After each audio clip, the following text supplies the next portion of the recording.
И дома аж мобиль, аж будет. Кәдедер. До конца аж будет. Я думаю, иногда имеет кижектиш. Думаю, ахуй гешит, ханда, лоан, леш хук, хули.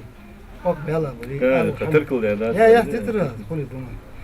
Это сейчас они уже знают, с чем имеют дело, а днем ранее глава семьи Балаевых и не думал, что во время строительных работ во дворе наткнется на человеческие останки. После сразу же обратились в местную администрацию. На сигнал об обнаружении древнего захоронения оперативная группа откликнулась моментально.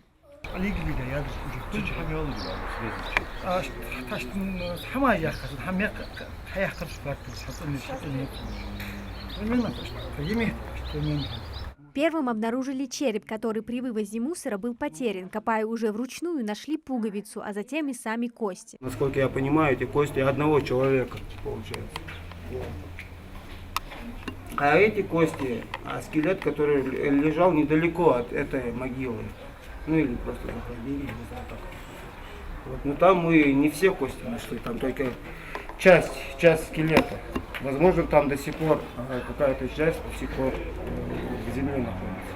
Произвели осмотр. Костные останки действительно человеческие. К расследованию привлекли археологов. По предварительным данным, кости относятся к концу XIX века, говорит заместитель руководителя археологического центра Умулат Гадиев. В одном случае здесь обнаружен кусок ткани, насколько видно это по визуальному осмотру этой территории.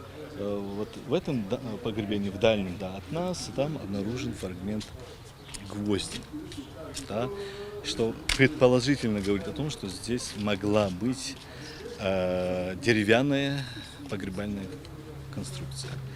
Сейчас задача археологов аккуратно извлечь останки, чтобы в лабораторных условиях определить точный возраст и этническую принадлежность. Любое захоронение имеет археологическую ценность, поэтому каждый фрагмент важен для понимания историко-культурных процессов, которые происходили на территории республики, отмечают специалисты. Амина Зязикова, Али Зязиков, Магаз 24.